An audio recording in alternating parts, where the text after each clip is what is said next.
लाल करा दूं दर्शन, तन मत लौटे धाम का, पूरी दुनिया लावे जयकारा, विचार पूरी के नाम का। सबसे पहले हम SBM साइट पर जाएंगे। ये लिंक आपको डिस्क्रिप्शन में दे भी दिया जाएगा, जिससे आप सीधे उस साइट पर आ जाएंगे। यहाँ ये साइट खोल गई। इस साइड में है सिटीजन कॉर्नर। सिटीजन कॉर्नर पर दूसरे नंबर पर एप्लीकेशन फॉर्म फॉर IHHL, इस पर क्लिक करेंगे हम। इस ऑप्शन पर क्लिक करने के बाद ये साइट खुल जाएगी। इस साइट में यदि आपकी आईडी पहले से है तो आप लॉगिन कर सकते हैं, यदि आईडी याद नहीं है तो आप फॉर्मेट कर सकते हैं पासवर्ड, नहीं तो आपको नई आईडी बनानी है तो आप सिटीजन रजिस्ट्रेशन पर क्लिक करें। रजिस्ट्रेशन पर क्लिक करने पर आपका ये नया फॉर्म खुल गया। इसे mobile number, name, gender, address और कैप्चा डालने पर सबमिट करने के बाद आपकी आईडी बन जाएगी। यहाँ पर हम मोबाइल नंबर डाल लेंगे, आगे हम नेम लिखेंगे, सिटीजन, ये सिटीजन नाम, यहाँ हम नाम कुछ भी लिख सकते हैं क्योंकि हम ये एक आईडी बना रहे हैं, फार्म आईडी के अंदर भरा जाएगा। फिर आगे एड्रेस कैप्चा डालकर हम सबमिट कर देंगे तो हमारी आईडी बन जाएगी। आईडी बनने पर उसमें जो ऑप्शन होता है नए न्यू फार्म का, हम कितने भी फार्म भर सकते हैं एक आईडी के अंदर। एड्रेस ऐड करने के बाद हम स्टेट ऐड करेंगे और स्टेट ऐड करने के बाद हम कैप्चर लिखने पर हम सबमिट कर देंगे। सबमिट करने पर हमारी आईडी बन जाएगी SBM ग्रामीण फेज 2 पर। ये हम अब सबमिट कर देंगे। सबमिट करने पर ये लिखा आएगा you have successful registration kindly registration mobile number. ये जो रजिस्ट्रेशन नंबर आएगा ये मोबाइल नंबर आएगा और जो पासवर्ड आएगा वो मोबाइल के लास्ट वाले 4 अक्षर को आपका पासवर्ड बना दिया। अब हम इसको साइट पर जाकर अपनी आईडी को लॉगिन करेंगे। लॉगिन करने पर आप पर नया पासवर्ड मांगेगा क्योंकि हर आईडी का मोबाइल नंबर को ही आईडी और मोबाइल के 4 डिजिट को पासवर्ड बनाता है। अब हम लॉगिन पर क्लिक करेंगे। लॉगिन पर क्लिक करने पर ऑप्शन आएगा न्यू पासवर्ड, वो अपनी आईडी और पासवर्ड। जो अपना मोबाइल नंबर था वो अपनी आईडी आ गई और जो मोबाइल के लास्ट वाले 4 अक्षर थे वो अपना पासवर्ड आ गया।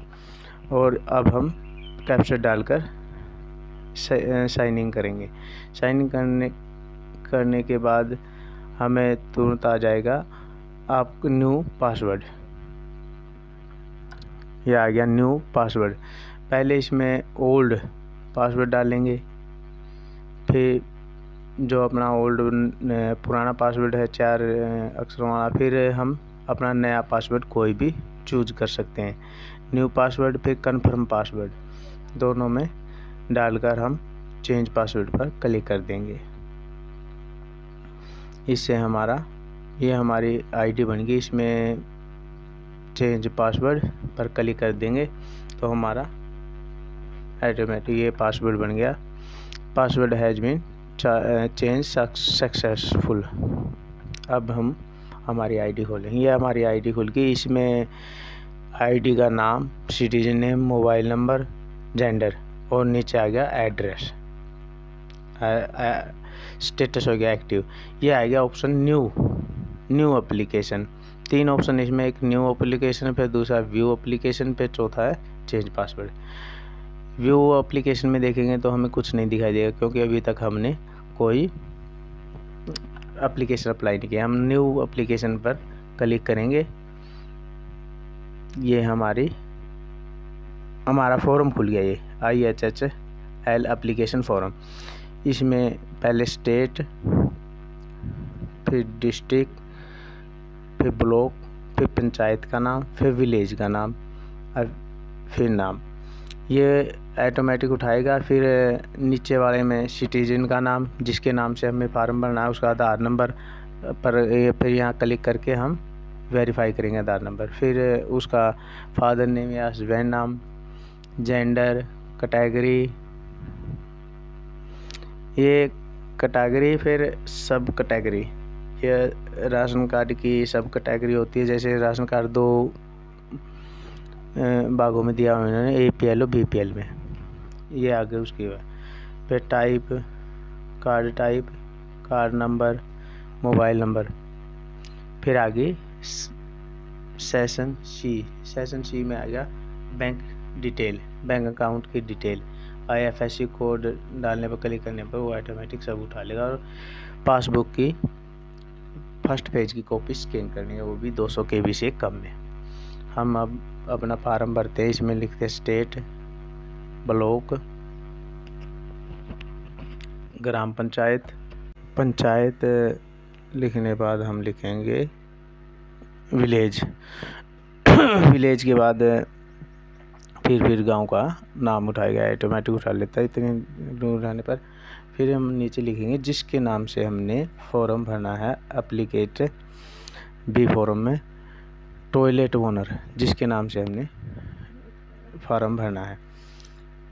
एप्लीकेंट नेम, फिर उसका आधार नंबर, एक नाम लिखने के बाद उसका आधार नंबर लिखेंगे। आधार नंबर लिखने के बाद नीचे एक लाइन है कॉन्टैक्ट बेनिफिशियरी पर क्लिक कर वेरीफाई आधार कार्ड लिखेंगे। ये आधार नंबर लिखेंगे। अब आधार नंबर लिखने के बाद यहाँ पे क्लिक कर वेरीफाई लिखेंगे, भाई आधार कार्ड सही है या गलत है। ये इस स्कीम के वेरीफाई है। ये हो गया वेरीफाई सक्सेसफुल। फिर आगे लिखेंगे फादर नेम, हस्बैंड नाम, फिर लिखेंगे जेंडर, फिर लिखे कैटेगरी,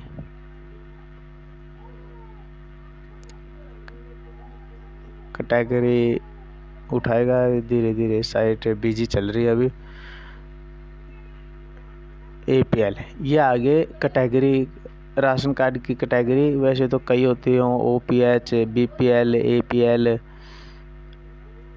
3-4 कैटेगरी होती है। इसमें 2 ही दी है, एक तो BPL और एक APL। इसमें जैसे BPL दे दी, BPL में इन्होंने सब कैटेगरी दे रखी है, SC, BC और जर्नल। SC और जर्नल दे रखी है। और APL में इन्होंने दे रखी है,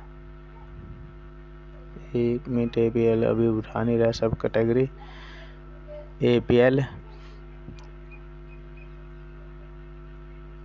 APL में दिखा दिया इन्होंने। APL में एक दिखा दी इन्होंने वुमेन हेडेड HH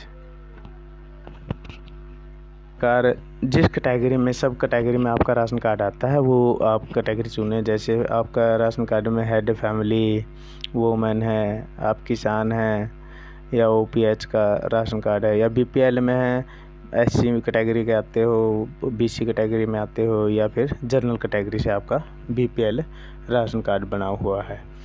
इस प्रकार आप पहले राशन कार्ड की कैटेगरी चुने, APL या BPL, फिर उसमें आप सब कैटेगरी चुने जिससे कि आपका फॉर्म सही फिल हो। राशन कार्ड पर भी लिखा होता है। ये आधार कार्ड ऑटोमेटिक उठा लिया था, वेरीफाई करने पर आधार नंबर भी ऑटोमेटिक उठा लिया था। इस प्रकार हम इसमें भी राशन कार्ड की कैटेगरी सही चुनोगे तभी आपका फॉर्म सही फिल होगा। क्योंकि कई बार राशन कार्ड APL होता है और वो पैसे लेने के उसमें BPL कर देते हैं, तो वो आगे मेल नहीं खाता आधार कार्ड। क्योंकि आजकल आधार कार्ड से राशन कार्ड का पता चल जाता है कि ये कौन सी कैटेगरी का है और कौन सी कैटेगरी में राशन कार्ड आता है। इसलिए आप अपने राशन कार्ड को ध्यानपूर्वक देखें और वहाँ से आप उसकी सब कैटेगरी डालें। फिर आप मोबाइल नंबर डालें। मोबाइल नंबर डालने के बाद ईमेल डालें। ईमेल भी आजकल ज़रूरी है क्योंकि ईमेल पर आपको स्टेटस के बारे में जानकारी मिलती रहती है। फिर आप पूरा एड्रेस डालेंगे नीचे एड्रेस आ गया। एड्रेस डालने पर आप कौन सा मोहल्ला है, कौन सा गांव है, तहसील है, डिस्ट्रिक्ट है, स्टेट है, पिन कोड है, हमेशा अपने एड्रेस में पिन कोड ज़रूर डालें। पिन कोड से एड्रेस पूरा हो जाता है। इसके बाद आप अपनी ये पूरा फिर चलेंगे हम सेशन नंबर सी पर। तीसरे सेशन में चलेंगे बैंक डिटेल में। बैंक डिटेल में हम सबसे पहले डालेंगे अपने बैंक का IFSC कोड। IFSC कोड पर डालने के बाद न्यू यूर IFSC कोड हम क्लिक करेंगे। न्यू यूर IFSC कोड पर क्लिक करेंगे, वहाँ से हमारा डाटा उठा लेगा ऑटोमेटिक। ये साइट बिजी होने के कारण लॉग आउट हो रही है। ये लॉग आउट होगी, हम दोबारा फिर अपनी ID को वहाँ से खोलेंगे, अपना मोबाइल नंबर और न्यू पासवर्ड डाल के कैप्चर कर देंगे। कई बार क्या होता है कि साइट बिजी होने के कारण भी लॉग आउट हो जाती है। कई बार हिस्ट्री में भी ज़्यादा लोड होने पर साइट अपने आप लॉग आउट हो जाती है। इसके लिए आप ये खुल गई, इसके लिए आप करें Ctrl+Shift दबा के डिलीट का ऑप्शन दबाएंगे तो हिस्ट्री खुल जाएगी, और इंटर का बटन दबा दें, इससे आपकी हिस्ट्री क्लियर हो जाएगी, जिससे कि दोबारा ऐसी नौबत नहीं आएगी। ये आप फार्म दोबारा से खुल जाता है और आप दोबारा से भरना पड़ता है। लेकिन हमने वीडियो में वो सब बीच वाले काट दिया और हम वहीं से शुरू करेंगे जहाँ से हमारा ऑप्शन पीछे गया था। ये साइट की दिक्कत होने के कारण ही ऐसा चल रहा है। ये फिर साइट लॉग आउट हो रही है, साइट बिजी होने के कारण या हिस्ट्री में ज़्यादा लोड होने के कारण। दोबारा फिर हम अपनी साइट को खोलेंगे और फार्म को नए सिरे से भरना स्टार्ट करेंगे। साइट ज़्यादा बिजी चल रही है, क्योंकि कई बार क्या होता है कि एक फार्म का पता चलते ही सभी उसी फार्म के पीछे दौड़ने लगते हैं, जिसके कारण साइट बिजी हो जाती है। कई बार तो साइट बंद भी हो जाती है। ये हमारी नया फॉर्म खुल गया, नए फॉर्म पर ही जाना पड़ेगा, लेकिन हम वहीं से शुरू करेंगे जहाँ से हमारा फॉर्म बंद हुआ था, बैंक वाले ऑप्शन से। बैंक वाले ऑप्शन से हमने स्टार्ट किया। पहले हमने ये भर लिया, अब IFSC कोड डालेंगे। IFSC कोड डालने के बाद new your IFSC code, know your IFSC code पर क्लिक करेंगे। यहाँ पर डिटेल मांगेगा। डिटेल मांगने पर ये पहले बैंक का नाम मांगेगा, हमने बैंक का नाम भर दिया। फिर आगे चूज ब्रांच नेम मांगा। ब्रांच नेम भी जैसे हम बैंक का नाम भरेंगे तो नीचे भी बैंक का नाम आ जाएगा, वो क्लिक कर देंगे। उसी तरह ब्रांच का नेम, जैसे हम ब्रांच का नेम भरेंगे तो वहाँ पर ब्रांच का पूरा नेम आ जाएगा, वो वहाँ पे क्लिक कर देंगे हम। जैसे हमने बरवाड़ा लिखा, बरवाड़ा की जितनी ब्रांच है वो सभी आएगी, और हमने उस पर क्लिक कर दिया। ठीक, क्लिक करने के बाद हम नीचे सबमिट वाले पर चूज IFSC पर क्लिक करते ही डिटेल उठा ली। डिटेल उठाने के बाद हमने आगे जो भी प्रोसेस है वो प्रोसेस पूरी करने पर, जैसे ये ऑटोमेटिक सब कुछ उठा लिया, हम खाता नंबर भरेंगे। खाता नंबर 2 बार भरना होता है, एक बार दिखाई नहीं देता, दूसरी बार कन्फर्म वाले में दिखाई देगा, क्योंकि कई बार एक बार भरने में खाता नंबर गलत हो जाता है। यहाँ पर दोनों मेल होंगे तभी आगे प्रोसेस पूरी होगी। यहाँ पे हम चूज फाइल करेंगे, बैंक खाते की फर्स्ट पेज की कॉपी स्कैन कर PDF में कर सकते हैं, JPG में कर सकते हैं, PNG में कर सकते हैं, हो 200 KB से कम। फाइल चूज करने के बाद हम नीचे अप्लाई वाला जो ऑप्शन है उस पर क्लिक करेंगे। ये साइट थोड़ी बिजी चलने के कारण धीरे धीरे काम चल रहा है, इसलिए हम चलते हैं।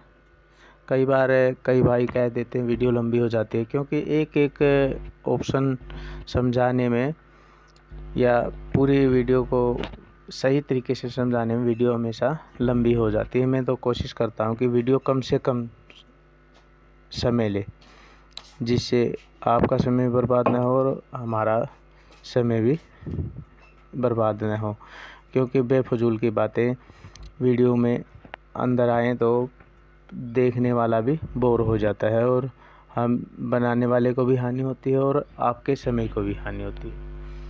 इसलिए हम चाहते हैं कि हर ऑप्शन के बारे में डिटेल से समझाया जाए, क्योंकि एक ऑप्शन के कारण ही फार्म गलत हो जाता है और जिसके कारण पूरी मेहनत ख़राब हो जाती है। अब आप फार्म को पूरा चेक कर लें कि मैंने कोई कॉलम छोड़ नहीं दिया। लेकिन डिजिटल में एक ऐसा है कि आपका कोई भी कॉलम छूट जाता है तो आप फार्म को अप्लाई नहीं कर सकते और वो बैक हो जाता है। अब हमने पूरा फार्म अपना चेक कर लिया है और अब हम अप्लाई पर क्लिक करेंगे। अप्लाई पर क्लिक करते ही आगे कार्रवाई देखते हैं। ये आ गया, your application submit successful kindly note application number. ये एप्लीकेशन नंबर आ गया, इससे हम अपनी आईडी ट्रैक कर सकते हैं, पता कर सकते हैं कि क्या प्रोसेस चल रही है और कहाँ तक हमारी आईडी एप्लीकेशन पहुँची है। इसी से पता चलेगा इसी से पता चलेगा। और हम इसी आईडी के अंदर जो हमने सिटीजन आईडी बनाई थी, इसी के अंदर इसका पूरा रिकॉर्ड आ जाएगा और वहाँ से भी पता चल जाता है। लो हम अपना अब देखते हैं ये फार्म दोबारा भी हम किसी कैंडिडेट का भी भर सकते हैं। ये दोबारा खाली फार्म आ गया, यहाँ से हम अप्लाई कर सकते हैं। एक आईडी में हम कितने ही फार्म अप्लाई कर सकते हैं सिटीजन के नाम से, उसके कागज़ों के। ये आ गया व्यू, एप्लीकेशन व्यू में चेक करेंगे तो अब हमें अपनी आईडी दिखा देगा। उसमें आईडी नंबर, एप्लीकेशन नंबर और ये ट्रैक आएगा। ट्रैक आईडी में से ही ट्रैक पे क्लिक करते ही पूरी डिटेल हमारे सामने आ गई। हमारे सामने ये आ गया अब कहाँ तक आपकी आईडी पहुँची, application reference number, application security done. ये 1 2 3 4 5 जगहों पर हमारी आईडी वेरीफाई होगी, फिर ही जाके कोई स्टेटस होगा। ऊपर हमारी डिटेल आ गई, जिससे नाम से हमने फॉर्म अप्लाई किया था और किस तारीख को किया था। इस प्रकार हम घर बैठे अपना फार्म अप्लाई कर सकते हैं और सरकार द्वारा दिए जा रहे लाभ का फ़ायदा उठा सकते हैं। इस प्रकार ये आईडी पर आप कितने ही फार्म भरें और स्कीम का लाभ उठाएं। श्री श्री 1008 सिद्ध बाबा विचारपुरी महाराज की जय हो। जय बाबा विचारपुरी महाराज के परम भगत दादा टब्बरवाले की सदा ही जय जयकार हो।